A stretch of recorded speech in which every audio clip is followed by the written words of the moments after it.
আসসালামু আলাইকুম, আপনাদের সবাইকে স্বাগত জানাচ্ছি এখনকার আলোচনায়। আপনাদের সঙ্গে আছি আমি সিরাজুল ইসলাম। দর্শক, ইরানের সর্বোচ্চ জাতীয় নিরাপত্তা পরিষদের প্রধান মহসিন রেজাই সুস্পষ্ট করে বলেছেন, ভবিষ্যৎ মধ্যপ্রাচ্যে আমেরিকার কোনো জায়গা নেই। অর্থাৎ আমেরিকাকে মধ্যপ্রাচ্য ছেড়ে চলে যেতেই হবে। এই কথা কার কাছে বলেছেন? এই কথা বলেছেন ইরাকের সুপ্রিম জুডিশিয়াল কাউন্সিলের প্রধান, তার সাথে বৈঠকে। এদিকে আমেরিকা গতকাল যে প্রলয়ঙ্কারী নিষেধাজ্ঞা আরোপ করেছে ইরানের বিরুদ্ধে, সেই নিষেধাজ্ঞা কার্যকর হবে কি হবে না তা মূলত ডিপেন্ড করছে চীনের উপরে।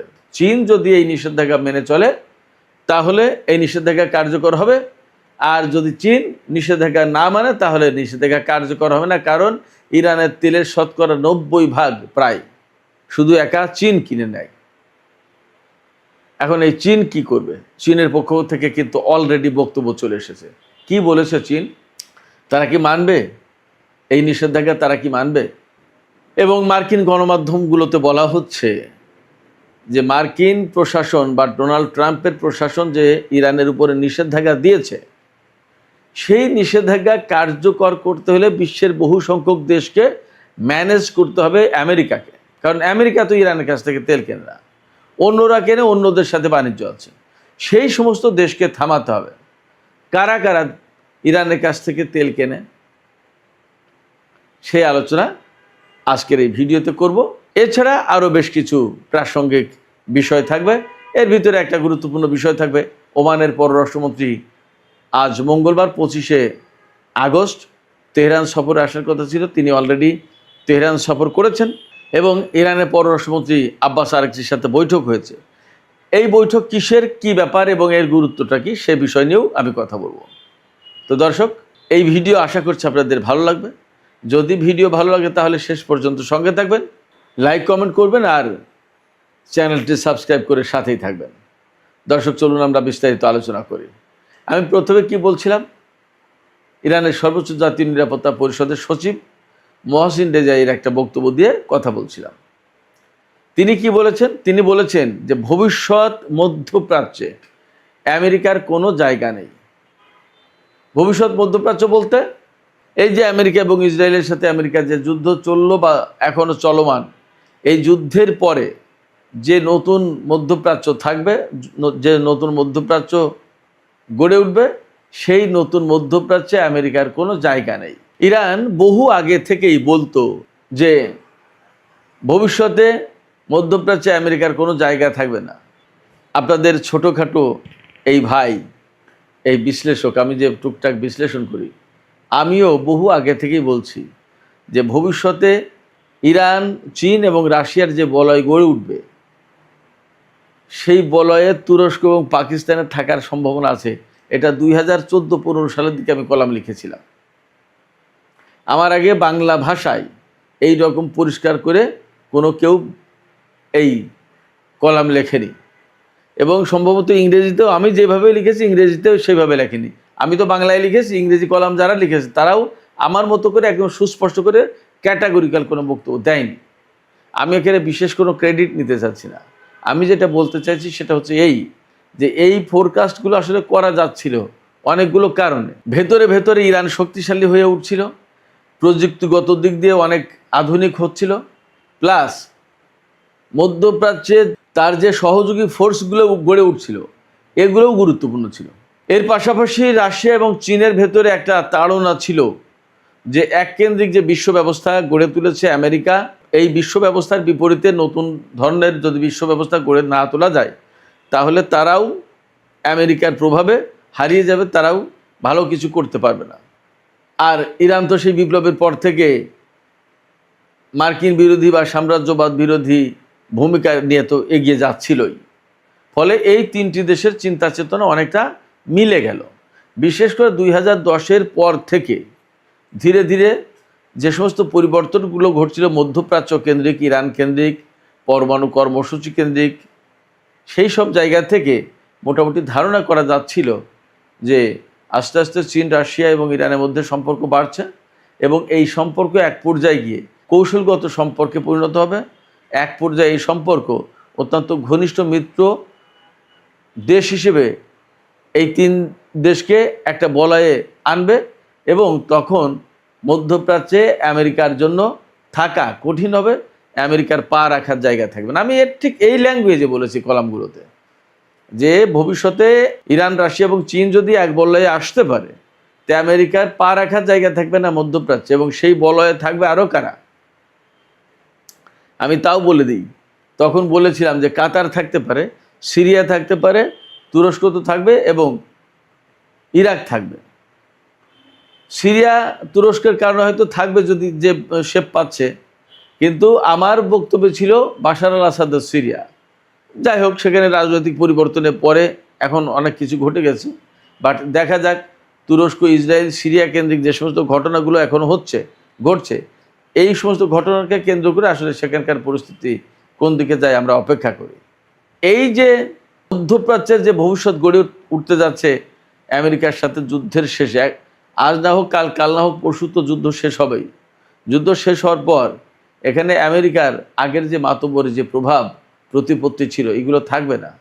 এবং আমি আবারও বলি থাকবে না, এই কারণেই বলতে পারছি যে ইরান তার প্রভাব প্রতিপত্তির সামরিক সক্ষমতা নিয়ে তো বসে আছেই, পাশাপাশি আমেরিকার এই সামরিক শক্তির উপর যে মধ্যপ্রাচ্যের দেশগুলো নির্ভর করছে না, তার বড় প্রমাণ আমি আবারও বলি মক্কা চুক্তি। মক্কা চুক্তির মানেই হচ্ছে যে আমেরিকা, তোমার আর দরকার নেই, তোমার নিরাপত্তা ব্যবস্থা আমাদেরকে সেভ করতে পারেনি, প্লিজ গো, তুমি এখান থেকে যাও, আমরা আমাদের মতো করে দেখি। এবং ইরানের কাছে যে আঞ্চলিক নিরাপত্তার ব্যাপারে আলোচনার প্রস্তাব দেওয়া হয়েছে তুরস্ক, পাকিস্তান এবং সৌদি আরবের পক্ষ থেকে, এই প্রস্তাব নিয়ে যখন আলোচনায় বসবে ইরান তাদের সাথে, তখন কিন্তু অনেক আলাপ আলোচনা হয়ে যাবে। তখন মধ্যপ্রাচ্যের নতুন একটা রূপ ধারণ করবে এই আলোচনাগুলো যদি ইতিবাচকভাবে এগিয়ে যায়।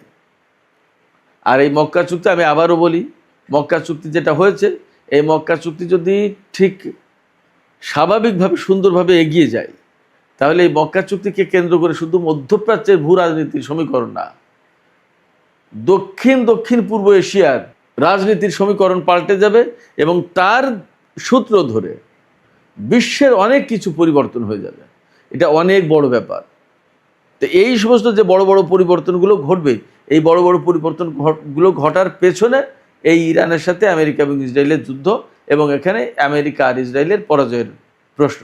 তারা যদি চূড়ান্তভাবে পরাজিত হয়, তারা যদি এখান থেকে চলে যায়, অর্থাৎ আমেরিকা বিশেষ করে, তাহলে একদম সমস্ত সব কিছু পরিকল্পিত উপায়ে দ্রুত ঘটে যাবে।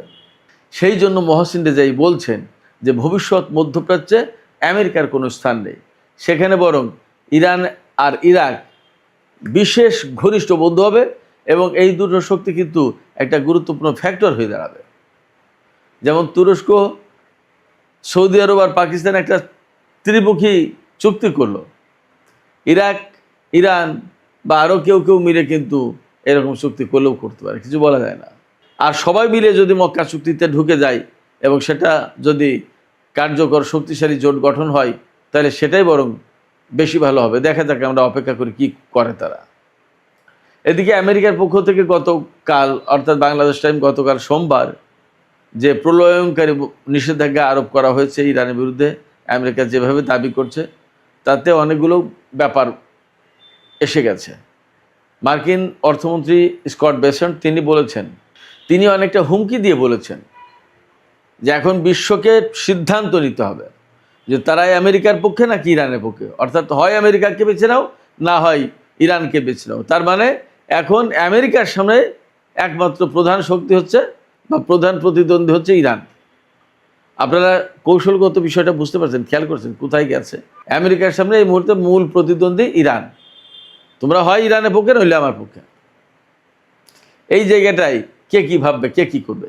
একটা সময় এটা নিয়ে খুব বিব্রত হওয়ার একটা ব্যাপার ছিল, কিন্তু এখন চীন কোনো বিব্রত বোধ করছে না। চীনের পররাষ্ট্র মন্ত্রণালয়ের মুখপাত্র লিন জিয়ান আজকে একদম সুস্পষ্ট করে বলেছে যে আমেরিকা এইভাবে হুমকি ধমকি দিতে পারে না। আমেরিকা এককভাবে, একতরফাভাবে কোনো দেশের উপর নিষেধাজ্ঞা আরোপ করতে পারে না, এটা জাতিসংঘ বা আন্তর্জাতিক আইনের খেলাপ। ফলে চীন আমেরিকার এই নিষেধাজ্ঞা মেনে চলতে বাধ্য নয়।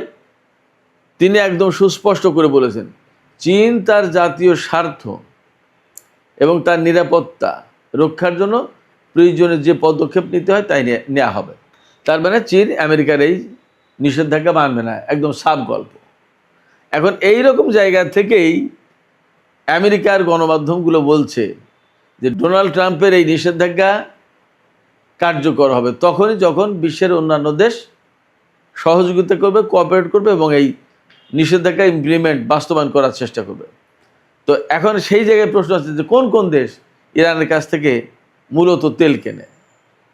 তাতে একদম সবার আগে চীনের বিভিন্ন ফ্যাক্টরি, রিফাইনারি কোম্পানিগুলো ইরান থেকে প্রায় 80 থেকে 90% তেল কিনে নেয়। ইরানের কাছ থেকে এই তেল কিনে নেওয়ার ফলে যা হচ্ছে, ইরানে ম্যাক্সিমাম তেল তো বিক্রি হয়ে গেল।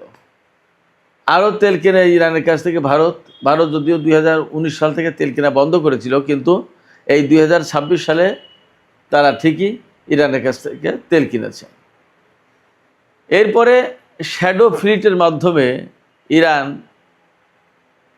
বিশেষ করে বিভিন্ন সময় তেল বিক্রি করে থাকে এবং এই শ্যাডো ফ্লিট থেকেও বিভিন্ন দেশ তেল কিনে থাকে। তার ভেতরে চীন প্রধানত তেল কিনে থাকে। চীনের শ্যানডং বন্দরের কাছে ওখানে জাহাজ ভিড়ায় শ্যাডো ফ্লিট, অর্থাৎ তাতে নাম পরিচয় থাকে না এই জাহাজ, এবং ওখান থেকে সরাসরি ডলার হয়তো হাতে হাতেই পেয়ে যায়, যার কারণে ইরানের এই ডলার পেতে ঝামেলা হয় না।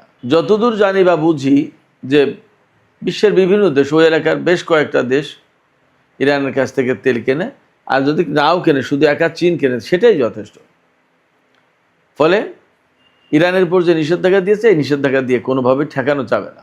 সুপ্রিয় দর্শক, আমি আজকের আলোচনার শেষের দিকে ওমানের পররাষ্ট্রমন্ত্রী বদর আল বুসাইদির তেহরান সফর সম্পর্কে একটু কথা বলি।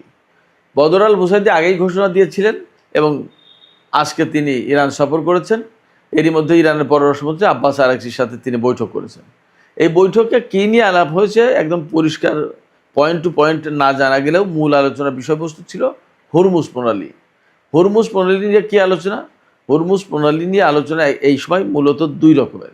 একরকম হচ্ছে যে হরমুজ প্রণালী ব্লকেট দিয়ে রেখেছে আমেরিকা, ইরানের কোনো জাহাজ ঢুকতেও পারবে না, বেরও হতে পারবে না। তাহলে ইরান এই নিষেধাজ্ঞা মানবে কিনা, এটা একটা প্রশ্ন। আর এই ব্লকেটের বিরুদ্ধে ইরান কি করবে সেটা একটা প্রশ্ন। আর একটা গুরুত্বপূর্ণ প্রশ্ন হচ্ছে যে হরমুজ প্রণালীতে ঢোকার এবং বের হওয়ার কয়েকটা রুট আছে, ইরানের কোল দিয়ে, মাঝখান দিয়ে এবং ওমান উপকূল দিয়ে। কারণ ওমান উপকূল দিয়ে যদি আমেরিকা ইসরায়েলের জাহাজ চলাচল করে আর ওমান যদি সেটা ঠেকাতে না পারে, তাহলে তো ইরান এবং ওমান মিললে বহুদিন ধরে যে পরিকল্পনা করছে সেই পরিকল্পনা বাস্তবায়ন করা সম্ভব না। তাহলে কি করা? সেই জায়গায় ইরানকে বৃহত্তর ভূমিকা পালন করতে দেবে কিনা ওমান, সেটা হয়তো আলাপ আলোচনায় আসতে পারে। এছাড়া হরমুজ প্রণালীতে আরও কিছু ব্যাপার আছে, যেমন হরমুজ প্রণালী দিয়ে যে সমস্ত জাহাজ চলাচল করবে তাদের কাছ থেকে টোল বা ফি আদায় করতে হবে, এটা ইরানের পরিকল্পনা। তাহলে সেই টোল বা ফি আদায় করা ওমানের একটা সমর্থন, ওমানের যুক্ত থাকার প্রশ্ন আছে। তারা কিভাবে থাকবে, কিভাবে সহযোগিতা করবে, এটা একটা ব্যাপার। আবার আরেকটা ব্যাপার আছে যে এই যে টোল আদায় হবে সেই টোল ইরান কত পার্সেন্ট দেবে, ওমান কত পার্সেন্ট দেবে, এর অনেক কিছু ব্যাপার কিন্তু আছে। এই সমস্ত নানা বিষয়ে নিশ্চয়ই ওমানের পররাষ্ট্রমন্ত্রীর সাথে ইরানের পররাষ্ট্রমন্ত্রীর আলাপ হয়েছে এবং এরই মধ্যে যেহেতু ইরান এবং ওমানের ভেতরে হরমুজ প্রণালী কেন্দ্রিক চুক্তি চূড়ান্ত হয়েছে বলে জানা যাচ্ছে, তাহলে সেই চুক্তি কবে থেকে বাস্তবায়ন করা হবে এবং আমেরিকা যে ব্লকেট সৃষ্টি করে রেখেছে এই জায়গায় যদি আমেরিকার বিরুদ্ধে যদি এই সময় ইরানকে যুদ্ধ করতে হয় তাহলে ওমানের ভূমিকা কী হবে, অনেক কিছু ব্যাপার আছে। এই সমস্ত বিষয় নিয়ে আলাপ আলোচনা করে একটা পর্যায়ে যাওয়ার চেষ্টা করছে দুই দেশ, এটা আমরা মোটামুটি বুঝতে পারছি। এখন এই দুই দেশের আলাপ আলোচনা কতটুকু সফল হলো এবং তারা কী ধরনের অবস্থান নিচ্ছে তার উপরে কিন্তু হরমুজ প্রণালীর অনেক কিছু নির্ভর করছে। হরমুজ প্রণালীর পরিস্থিতি, মধ্যপ্রাচ্যের সামগ্রিক পরিস্থিতি আসলে কি হতে যাচ্ছে তা হয়তো আগামী কিছুদিনের ভেতরেই পরিষ্কার হবে। আমরা ততক্ষণ পর্যন্ত অপেক্ষায় থাকি। সুপ্রিয় দর্শক, এখনকার আলোচনা এখানে শেষ করছি। আলোচনা শেষ করার আগে আপনাদের কাছে জানতে চাই, চীন ঘোষণা দিয়েছে সুস্পষ্টভাবে যে তারাই আমেরিকার নিষেধাজ্ঞা মানবে না। তারা কি তাদের এই অবস্থানে টিকে থাকতে পারবে নাকি মার্কিন চাপের কাছে তারা একসময় নতি স্বীকার করবে? আর ইরান যে বলছে ভবিষ্যৎ মধ্যপ্রাচ্যে আমেরিকার জায়গা নেই, তার মানে মধ্যপ্রাচ্য থেকে আমেরিকাকে চলে যেতে হবে, তাড়িয়ে দেবে। ইরান কি আসলে এতটা চাপ সৃষ্টি করতে পারবে মার্কিন সেনাবাহিনীর উপরে, যার কারণে তারা মধ্যপ্রাচ্য থেকে চলে যেতে বাধ্য হবে? দর্শক, আপনাদের মতামত জানিয়ে কমেন্টে লিখবেন। আর ভিডিও ভালো লাগলে লাইক, কমেন্ট, শেয়ার করবেন এবং চ্যানেলটি সাবস্ক্রাইব করে সাথেই থাকবেন।